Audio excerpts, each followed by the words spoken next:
भारत में उच्चतम न्यायालय का उद्घाटन किस तिथि में हुआ था? बी ऑप्शन 28 जनवरी 1950। 28 जनवरी 1950 को उच्चतम न्यायालय, ठीक है। भारत में उच्चतम न्यायालय का उद्घाटन 28 जनवरी 1950 को हुआ था, जबकि इसकी स्थापना संविधान के अनुच्छेद 124 के तहत 26 जनवरी 1950 को की गई थी, ठीक है, हुई थी। आइए देखिए, भारत के सर्वोच्च न्यायालय की स्थापना हुई थी। भारत के सर्वोच्च न्यायालय की स्थापना हुई थी, डी ऑप्शन, भारत के संविधान के द्वारा। भारत के संविधान के द्वारा। भारत के उच्चतम न्यायालय में न्यायाधीशों की संख्या में वृद्धि की शक्ति किसमें निहित है? भारत के राष्ट्रपति, संसद, भारत का मुख्य न्यायाधीश, विधि आयोग। किसमें निहित है? बी ऑप्शन राइट हो जाएगा, संसद में निहित है, ठीक है, बी ऑप्शन याद रखना। इसको पढ़ लेते हैं। भारतीय संविधान के अनुच्छेद 124 में उच्चतम न्यायालय के गठन के संबंध में प्रावधान किया गया है, 124 में, ठीक है, जिसमें यह कहा गया है कि उच्चतम न्यायालय में एक मुख्य न्यायाधीश तथा 7 अन्य न्यायाधीश होंगे तथा संसद समय समय पर विधि द्वारा न्यायाधीशों की संख्या का निर्धारण कर सकती है। संसद ने न्यायाधीशों की संख्या को निर्धारित करने के लिए वर्ष 1956 में उच्चतम न्यायालय न्यायाधीशों की संख्या अधिनियम 1956 पारित किया। न्यायाधीशों की संख्या 10 मुख्य न्यायाधीशों के अतिरिक्त कर दी गई है। इस अधिनियम में संशोधन करके न्यायाधीशों की संख्या समय पर बढ़ाई गई। वर्तमान में उच्चतम न्यायालयों में न्यायाधीश की अधिकतम स्वीकृति संख्या मुख्य न्यायाधीश के अतिरिक्त 33 है, ठीक है।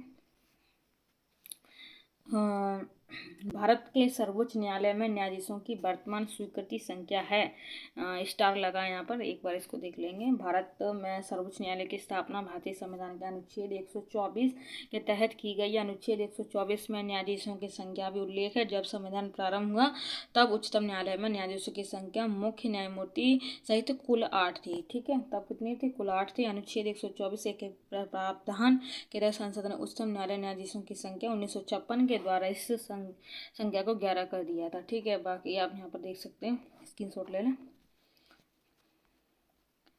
सर्वोच्च न्यायालय में न्यायाधीश नियुक्त होने के लिए व्यक्ति को कम से कम कितने वर्ष उच्च न्यायालय का एडवोकेट होना चाहिए?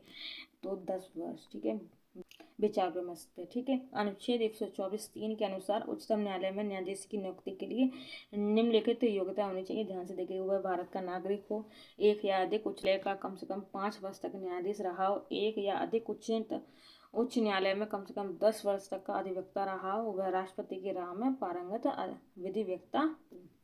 भारत सर्वोच्च न्यायालय में न्यायाधीशों की नियुक्ति कौन करता है?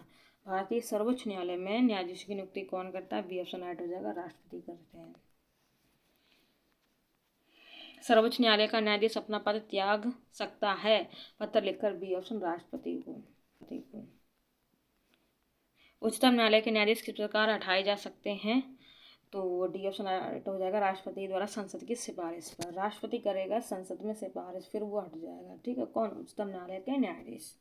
सर्वोच्च न्यायालय में सेवानिवृत्त की आयु है, डी ऑप्शन 65 वर्ष। सर्वोच्च न्यायालय के न्यायाधीशों का वेतन निर्धारण किया जाता है, सी ऑप्शन, संसद द्वारा निर्धारित किया जाता है। जो उच्चतम न्यायालय होते हैं उनके जो न्यायाधीश होते हैं उनका जो वेतन का निर्धारण होता है वो संसद द्वारा होता है, सी ऑप्शन राइट हो जाएगा। संविधान के अनुच्छेद 125(1) के तहत उच्चतम न्यायालय के न्यायाधीशों के वेतन का निर्धारण संसद द्वारा बनाई गई विधि के तहत किया जाता है। भारत